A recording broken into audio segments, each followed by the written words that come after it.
세상에 떠도는 기묘한 괴담들. 첫 번째 이야기. 나홀로 여행을 하다가 나에게 귀신이 붙었다. 군에 입대하기 전 저는 이래저래 참 머리가 복잡하고 마음이 착잡한 시기였습니다. 입대를 약 2주 정도 앞두고 기분 전환도 할 겸 그간 짧게 한 아르바이트며 각종 소일거리로 모은 100만 원을 들고 혼자서 무작정 남쪽으로 내려가기로 마음먹었습니다. 인천에서 서울역까지 가서 가장 남쪽으로 갈 수 있는 방향을 찾다가 그때만 해도 많이 어릴 때라 생각해냈다는 게 부산이었죠. 사실 그때까지 한 번도 부산이란 곳을 가본 적이 없었고 막연히 여름 휴가철 해운대 백사장만 떠올라서 어떤 곳인지 알고 싶어 부산역행 새마을호표를 끊었습니다. 1시간 정도 간단히 요기를 해결하고 기다리다 열차에 몸을 싣고 부산으로 떠났습니다. 막상 5시간 이상을 달려 부산역에 도착하니 혼자서 뭔가 쓸쓸하기도 하고 황량한 마음이 들어 그냥 바다나 보자는 마음에 다시 해운대로 향했죠. 무로무로 해운대행 시내버스에 탑승하고 해운대 해수욕장 앞에 내렸습니다. TV에서 휴가철 풍경 알려줄 때 가장 먼저 찾는 곳이 해운대이고 우리나라 대표적인 백사장 해수욕장이란 막연한 기대와는 다르게 그냥 제 개인적 주관으로는 생각했던 것보다 별거 없더라고요. 사실 처음이라 명소가 어디가 어디인지 잘 모른 탓도 크겠죠.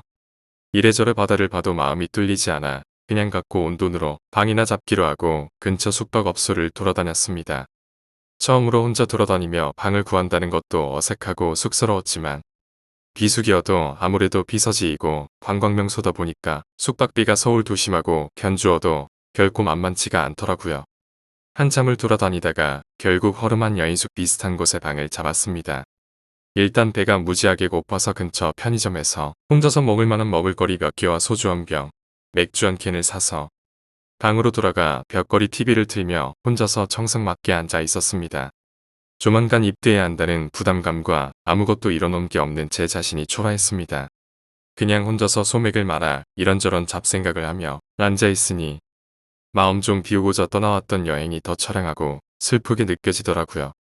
아무튼 그렇게 시간이 어느 정도 지나 밤 11시를 막 넘길 쯤이었는데 자꾸만 TV 소리 외엔 정적이 흐르던 방 안에서 희미하게 누군가의 웃음소리인지 울음소리인지 모를 정체불명의 소리가 새어나오는 것이었습니다.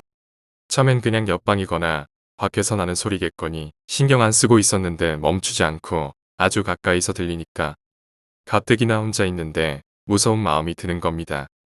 혼자 청승이고 뭐고 그쯤 되니까 그냥 모든 게 두렵게만 느껴져서 일단 방 안에 불은 다 켜고 TV 볼륨도 크게 틀어놓고 아침이 오기만을 기다리며 이불 뒤집어 썼습니다. 오지도 않는 잠을 청하며 눈 질끈 감고 꼼짝도 안 하고 있었습니다.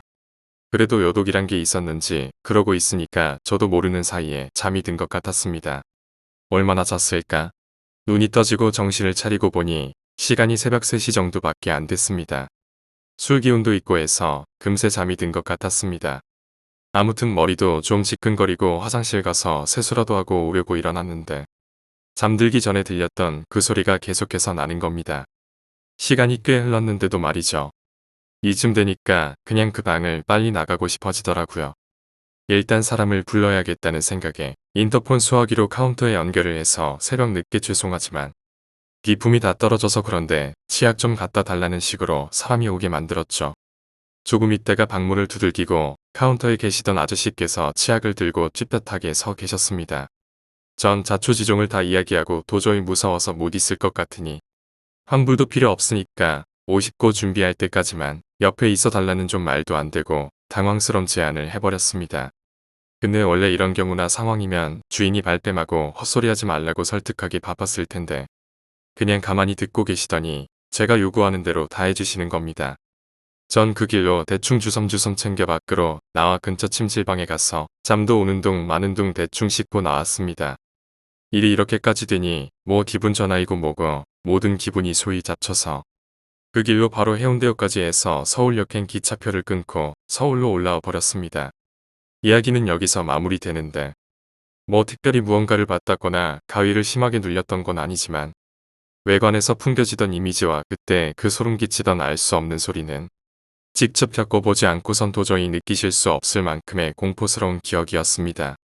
그리고 그때 방을 나오면서부터 저를 따라오던 검은 복장의 여자는 아직도 제 침대에 앉아 저를 바라보고 있습니다. 두 번째 이야기, 여름방학.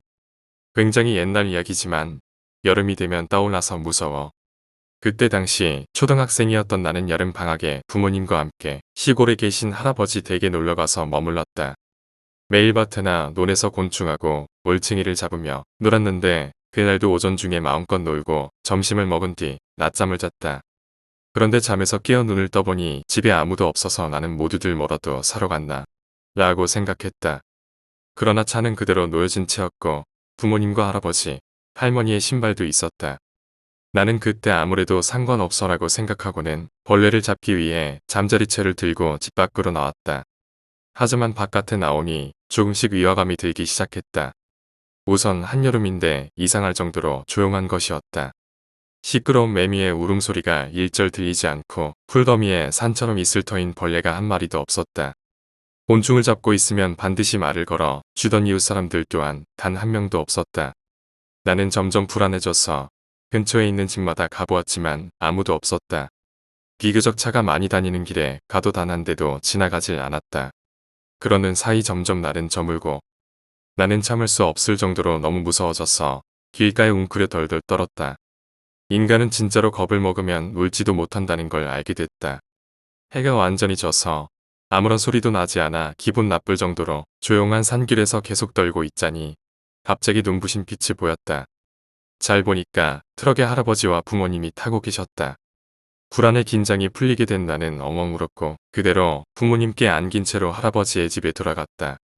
나중에 부모님이 말하시길 낮잠을 자고 있었을 텐데 어느새 내가 없어졌다라고 하셨다. 그리고 근처의 사람들이 총출동해서 나를 찾아다녔다고 했다. 당연히 나는 무척이나 야단 맞았고 내 말은 아무도 믿어주질 않았다. 하지만 유일하게 할아버지만은 나를 믿어주셔서 감사주셨다. 어릴 때는 그런 신기한 일이 일어나는 법이란다. 나도 어린 아이였을 때 겪어봤어. 라고 말씀해 주셨다. 그리고 며칠 뒤 나는 할아버지가 데려간 곳에 있는 근처의 지장보살님께 감사합니다라고 인사하러 왔다. 의미는 몰랐지만 어쨌든 감사하라고 해서 어쩌면 할아버지는 뭔가 알고 계셨을지도 모르겠지만 이미 오래전에 돌아가셔서 아직도 여전히 모르는 채다. 그저 굉장히 무섭고 이상한 체험이었다. 세 번째 이야기, 사라진 친구. 어느 여름날 학교에서 친구 A가 담력 시험하러 가지 않을래? 라고 물었다. 나는 딱히 할 일도 없고 재미있을 것 같았기에 가기로 했다. 방과 후 동아리 활동이 끝나고 집에 돌아가 사복으로 갈아입은 뒤 나는 담력 시험장으로 갔다. 그곳은 변두리에 있는 공동묘지 너머 숲이었다. 지금 생각해보면 너무나도 경솔했던 내 자신이 부끄러워진다. 묘지에는 A와 함께 B, C가 이미 와 있었다. 그 모습을 보자마자 나는 오지 말 걸 그랬다는 후회가 들었다. A나 C는 이전부터 알고 지내던 사이인데다 친했기에 문제가 없었지만 B는 달랐다. 이전에 한번 크게 싸운 이후 나는 계속 B를 피하고 있었다. A와 C도 당연히 내가 B를 싫어하고 피해 다니는 것은 알고 있었다. 왜 B를 데려왔는지 몰래 A에게 묻자 B가 꼭 가고 싶다고 끈질기게 따라붙어 어쩔 수 없이 데려왔다는 대답이 돌아왔다. 이미 와버린 것을 어찌할 수도 없기에 나는 편하게 생각하기로 했다. 우리는 묘지를 지나 숲으로 향했다. 이미 주변은 어두워진 뒤였다. 우리는 각자 가져온 손전등을 켜고 A를 선두로 숲속을 걷기 시작했다. 벌레들의 울음소리가 사방팔방에서 끊임없이 들려온다. 이렇게 깊은 숲인데다 여름이니 엄청나게 시끄러웠다. 가끔씩 팔에 달라 붙은 모기를 때려 잡으며 우리들은 말없이 걷고 있었다. 어쩐지 기분이 나빠 빨리 돌아가고 싶다고 생각하고 있는데 옆에서 걷고 있던 B가 갑자기 발걸음을 멈추고 A 쪽을 쳐다보았다. 무슨 일이야? A가 묻자 B는 고개를 흔들며 아무것도 아니야 라고 말할 뿐이었다. 뭐야, 놀랐잖아. A는 그렇게 말하고 다시 걷기 시작했다. 하지만 그때 B가 무서운 얼굴로 A를 노려보는 것을 나는 놓치지 않았다. A는 B와 이야기를 하며 앞에서 걸어가고 나는 C와 함께 뒤쪽에서 걷고 있었다. 그리고 어느 정도 지나 꽤 깊은 숲속까지 왔을 무렵이었다. C가 나에게 작은 소리로 말을 걸었다. B 녀석 이상하지 않냐? 이상하다고? 뭐가? 저 녀석 아까 전부터 계속 입을 뻐끔거리고 있어. 그 말을 듣고 B를 보니 확실히 입을 움직이고 있었다. 하지만 무엇인가 소리를 내서 말하는 것이 아니라 마치 립싱크 같이 입술만 움직이는 것이었다. 도대체 무슨 이유로 그런 짓을 이런 숲속에서 하는 것인지 알 수가 없었다. 정말이네. 저 녀석 좀 이상해. 내가 말하자 씨는 근처를 둘러보기 시작했다. A는? 그러고 보니 A가 없었다. 조금 전까지만 해도 B와 앞에서 걷고 있었는데 먼저 가버린 것이라고 생각한 우리는 걸음을 재촉했다. 하지만 B는 어째서인지 우리를 쫓아오려 하지 않았다. 계속 걷고는 있었지만 전혀 속도를 내려 하지 않았다. 우리는 신경 쓰지 않고 그대로 계속 걸어갔다. 한 번 더 뒤를 돌아봤을 때 이미 B의 모습은 보이지 않았다. 우리는 계속 걸었지만 A의 모습은 눈에 띄지 않았다. 나는 방금 전 A와 B가 이야기를 하고 있던 것을 생각하고 혹시 B는 A가 어디 갔는지 알지 않을까 싶어 B가 있는 곳으로 돌아가기로 했다. 그렇지만 돌아가도 B의 모습은 보이지 않았다. 우리는 점점 무서워지기 시작했다. 잠깐 사이에 친구 2명이 사라진 것이다. 어쩔 수 없이 나와 씨는 숲의 출구를 향해 걷기 시작했다. 그 사이에도 주변을 손전등으로 비추며 A와 B를 찾았지만 결국 숲을 나설 때까지 두 사람은 보이지 않았다. 겨우 섬뜩한 숲을 벗어나자 나는 내심 안심이 되었지만 동시에 그 안에 A와 B가 있다는 것을 떠올리자 소름이 끼쳤다. 나는 C와 얘기한 끝에 이대로 다시 찾으러 가도 잘 보이지 않을 테고 두 사람이 이미 집에 갔을지도 모른다는 결론을 내리고 집으로 돌아갔다. 집에 돌아간 뒤 나는 A의 집에 전화를 했다. 전화를 받은 A의 부모님은 아직 A가 돌아오지 않았다는 대답을 하셨다. B의 집에 전화를 거는 것은 기분이 나빴기 때문에 C에게 부탁해 대신 전화하도록 했다. 그리고 돌아온 대답은 B 역시 집에 돌아오지 않았다는 것이었다. 그제야 나는 큰일이 났다는 것을 알아차렸다. 나는 경찰에 전화해 묘지 옆의 숲에서 담력시험을 하다 친구들이 사라졌다고 말했다. 곧 경찰이 출동해 숲과 묘지 부근을 수색하기 시작했다. 그러나 경찰의 수색에도 불구하고 A와 B는 발견되지 않았다. 그리고 담력시험 후 2개월 정도 지났을 무렵 그 숲에서 A의 시체가 발견되었다. 발견한 것은 주변에 사는 사람으로 시체는 꽤 부패된 상태였다고 한다. 경찰에 의하면 최소 사후 6주는 경과된 상태로 눈에 띄게 부패가 진행된 상태였지만 외상도 없고 해부에서도 별다른 이상이 검출되지 않았다고 했다. 결국 A의 사인은 조난에 의한 사고사로 결정되었다. 하지만 B는 그 이후에도 발견되지 않았고 나는 세월이 흐름에 따라 그 사건 자체를 잊어가기 시작했다. 그리고 5년이 지나 대학생이 된 후 나는 우연히 서점에서 C와 마주쳤다. 그리움에 젖어 당분간 서로의 근황에 관해 이야기를 나눴지만 옛날 이야기를 하기 시작하자 C는 심각한 표정으로 입을 다물었다. 그리고 잠시 뒤 C의 입에서 믿을 수 없는 이야기가 나왔다. 행방불명 상태였던 B가 작년에 그 기묘한 사건이 있던 숲 옆의 묘지에서 발견되었다는 것이었다. 더욱 놀라운 것은 B가 지금 정신병원에 입원해 있다는 것이었다. 나는 B를 만나보고 싶었지만 C에게 자세한 이야기를 듣고 그럴 마음은 싹 사라졌다. B를 발견한 것은 그 묘지에 참배하러 온 사람들이었다고 한다. 그런데 B는 거기에서 무덤을 파헤치고 있었다는 것이었다. 삽을 손에 들고 미친 듯이 흙을 파며 A의 이름을 큰 소리로 계속해서 외치고 있었다고 한다. B가 파헤친 무덤은 20개가 넘었고 묘비를 깨부시기까지 해서 원래대로 되돌리는 것이 무척 곤란했다고 한다. 하지만 그런 일이 정말로 있을 수 있을까? 몇 년 동안 행방불명이 되어 누구에게도 발견되지 않았던 사람이 갑작스럽게 하필 그 묘지에서 나타나다니. B는 무덤을 파헤치며 나타나기 전까지 도대체 어디서 무엇을 하고 있던 것일까? 그리고 왜 도대체 무덤을 파헤치던 것일까? 수많은 의문에 혼란스러워하는 나에게 C는 천천히 말하기 시작했다. 나 말이야. 작년에 한 번 B를 만나러 갔었어. 정신병원에 말이야. 경찰은 그 사건 이후 B를 의심하고 있고 나도 혹시 그 녀석이 A를 죽인 게 아닐까 생각했어. 그래서 경찰도 B의 친구라는 말에 대리 내가 B와 만나는 걸 허락해 준 거야. 그리고 나는 B한테 물었어. 내가 A를 죽였어? 지금까지 잡히는 게 무서워서 어딘가에 숨어 있던 거야? 라고 말이야. C가 말했다. 그리고 C는 크게 한숨을 쉬었다. B는 이렇게 말했어. 반대야. A가 나를 죽이려고 했어. 그때 숲을 나가지 않았으면 너희들도 나도 전부 A한테 살해당했을 거야. 그 이후에는 비명이랑 신음소리밖에 말하지 않더라. 그리고 얼마 뒤 B는 정신병원에서 퇴원한 뒤 그 숲에서 자살했다. 처음 그 이야기를 들었을 때는 경악했지만 지금은 더 이상 관련되고 싶지 않다는 생각뿐이다. 후회는 충분히 했다. 가벼운 생각에 숲에 들어가 버린 것, A와 B를 버려두고 나온 것, 나와 C만 살아남은 것. A는 정말 우리 모두를 죽이려 했던 것일까? 아니면 모두 B의 망상일 뿐일까? 그렇지 않다면 다른 무엇인가의 저주였을까? 나는 지금도 그 사건의 진실을 모른 채 살아가고 있다. 네 번째 이야기, 주스. 학창시절 나는 어느 카페에서 아르바이트를 하고 있었다. 그곳은 프랜차이즈 체인점이었지만 상당히 너그러워서 휴식 시간이나 근무 중에 마음대로 커피나 음료를 만들어 마셔도 되는 곳이었다. 그렇기에 휴식 시간에는 언제나 마음대로 취향에 맞는 음료를 만들기 마련이었다. 나는 커피는 그다지 좋아하지 않았기에 언제나 여러 과일 주스를 섞어 믹스 주스를 만든 다음 차게에서 먹곤 했다. 하지만 그것은 내가 직접 만드는 것은 아니었다. 무척 상냥한 아르바이트 선배가 있어서 언제나 그 선배가 휴식 시간만 되면 힘들지라며 특별히 믹스 주스를 건네주곤 했다. 그것은 일부러 아침 일찍 만들어 시원하게 시켜놓은 것이었다. 그래서 정작 내가 주스를 만들어 먹은 적은 한 번도 없었던 것이다. 그러던 어느 날 나는 우연히 일찍 출근하고 말았다. 그래서 오늘은 내가 선배한테 답례로 주스라도 만들어 드리자라고 생각해서 주방으로 향했다.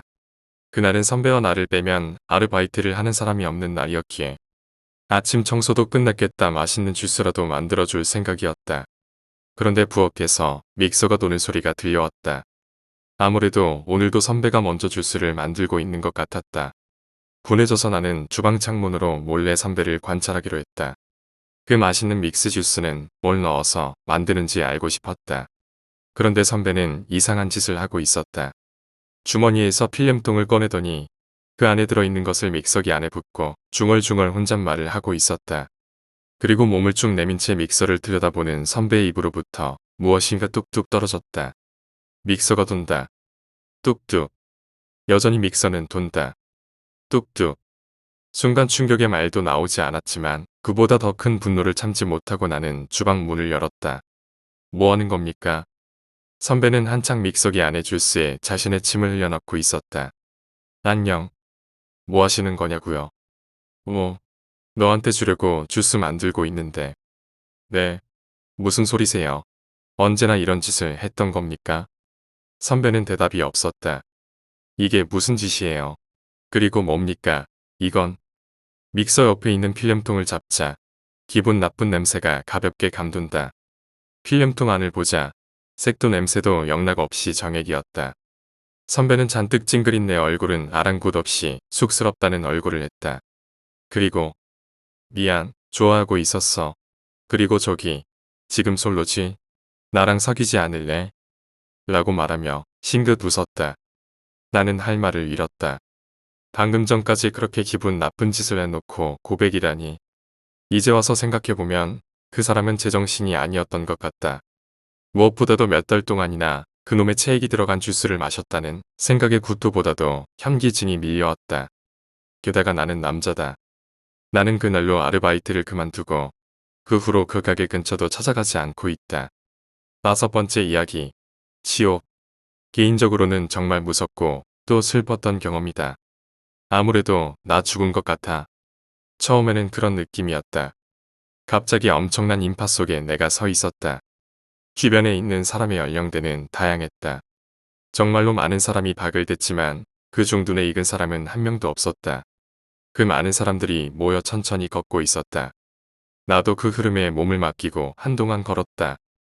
인파의 폭은 점점 좁아지더니 어느새 나는 한 줄로 걷고 있었다. 저 끝에는 새하얀 복색을 한 수염이 풍성한 노인 한 분이 서 계셨다. 그 노인은 줄 서서 지나가는 사람들 한 명 한 명에게 말을 건넸다. 이야기를 끝낸 사람은 노인의 뒤쪽에 있는 마을 안으로 들어갔다. 이윽고 내 차례가 되었고 노인은 입을 열었다. 그렇다. 너는 죽었느니라. 뭐야, 신이라는 건 평범한 할아버지일 뿐이었구나. 나도 모르게 웃음이 났다. 하지만 내가 일주일간 이 마을에서 일을 한다면 마지막으로 단 하루 동안 집에 갈 수 있는 기회를 주마. 고작 일주일만 일을 하면 집에 갈 수 있다고. 의외로 조건이 너무 간단해서 맥이 빠질 지경이었다. 여유로운 마음으로 일을 찾기 위해 마을로 향했다. 일도 곧바로 구할 수 있었다. 도로 건설 현장의 야근직이었다. 살아있을 때는 한 번도 해본 적이 없으니 경험삼아라는 시덥지 않은 이유로 선택했는데 직접 해보니 의외로 재미있었다. 시간은 눈 깜빡할 사이에 흘러갔다. 제일 놀라웠던 것은 아무리 땀을 줄줄 흘려도 지치지가 않는다는 사실이었다. 죽음이라는 것은 참으로 편하구나. 매일같이 최선을 다해 성실히 일했다. 이 일만 끝내면 최고의 보상이 주어진다. 나 때문에 슬픔에 잠겼을 소중한 사람들에게 나는 죽었지만 괴롭지 않다고 말해줄 수 있을 것이다. 8일째 날이었다. 아마도 8일째 날이었지 싶다.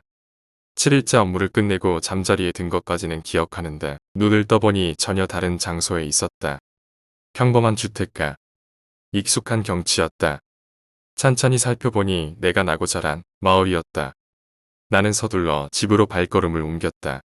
겨우 일주일 못 갔을 뿐인데 기분이 이상했다. 집이 그립고 이 마을이 애틋하고 사람이 고파서 어느새부터 나는 달리고 있었다. 다녀왔습니다. 나는 기운차게 우리 집 문을 열었다.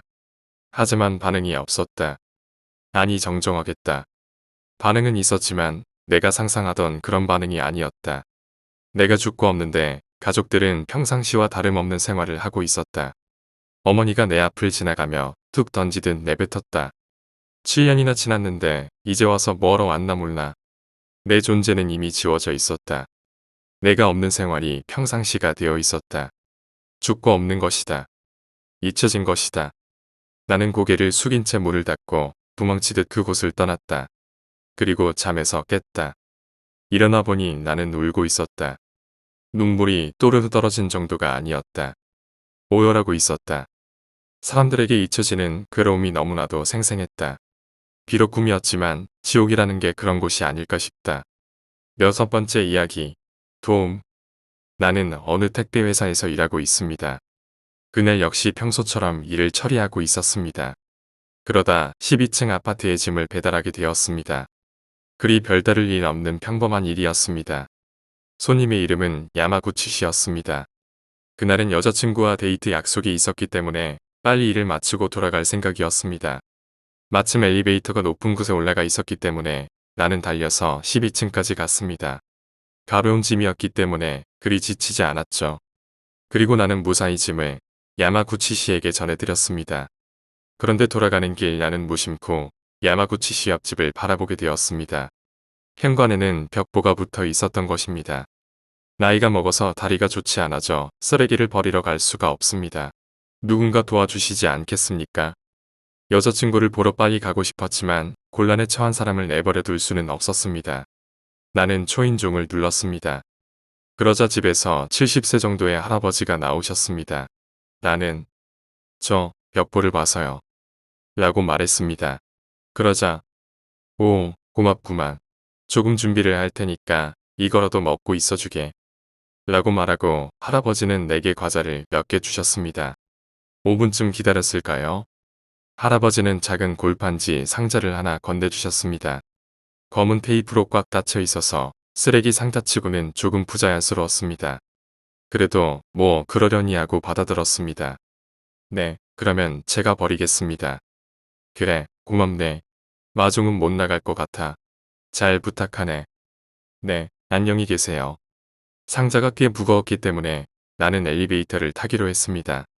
타고 나서도 내려놓고 있었지만 정말로 다리가 안 좋은 듯 했고 꽤 좋은 분인 것 같았습니다. 그렇지만 지독하게 외로움에 시달리고 있었던 것 같습니다. 그래서 내가 찾았을 때는 조금 낙심해하고 있었던 것 같은 모습이었습니다. 아, 이제 곧 6층입니다. 깜짝 놀랐습니다. 엘리베이터가 6층에 도착하자마자 골판지 상자가 천장에 대단한 소리를 내며 부딪힌 것입니다. 갑자기 골판지 상자가 붕 떠올랐으니 나는 어이가 없어서 조금 웃어버렸습니다. 하지만 있을 수 없는 일이었죠. 나는 바로 상자를 열어봤습니다. 그 안에는 쇠로 만들어진 아령에 피아노 줄이 칭칭 감겨져 있었습니다. 나는 깜짝 놀라 바로 12층까지 돌아갔습니다.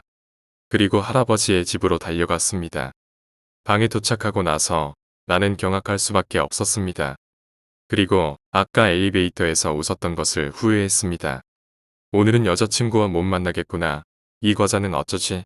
가치묘하게 머릿속에 냉정한 생각들만이 감돌았습니다.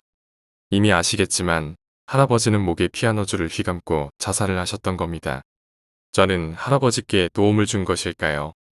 아니면 할아버지를 살해한 것일까요? 7번째 이야기. 피부. 나는 2달 전까지 병원에서 근무하고 있었습니다.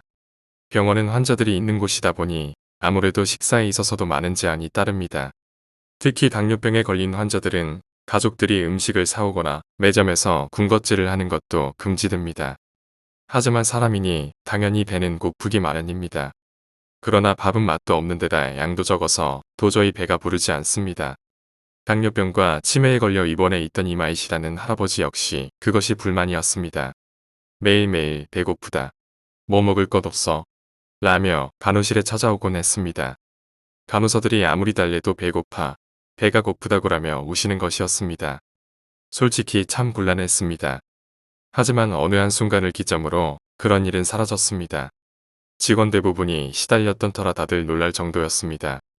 그와 동시에 겨우 편해졌네라고 안심도 했습니다. 그러나 몇 주 뒤 야근을 하는데 순찰을 하던 간호사가 사색이 되어 간호실에 뛰어들어왔습니다. 이마이 씨가 사노 씨의 팔을 당황해서 병실로 뛰어갔더니 식물인간 상태로 와병 생활을 하고 있는 사노 씨의 팔에 상처가 나 있었습니다. 그리고 그 옆에는 피부에 표피를 핥고 있는 이마이 씨가 있었습니다. 최근 사노 씨의 피부가 벗겨지는 일이 많다고는 생각했지만 피부 박리는 일상적인 일이라 크게 신경 쓰지 않았습니다. 하지만 그것은 공복을 견디지 못한 이마이 씨가 조금씩 사노 씨의 피부를 벗겨 먹고 있었기 때문이었던 것입니다. 그 행위에 뭐라 말하기 힘든 기분 나쁨과 더불어 피부를 빨면서 배고파, 배고파라고 말하는 이마이 씨가 너무나 무서웠습니다. 이후 간호부장에게 보고가 올라갔고 이후 이마이 씨는 다른 병원에 옮겨졌습니다. 그리고 반년 정도 후 세상을 떠났다는 이야기를 나중에 들었습니다.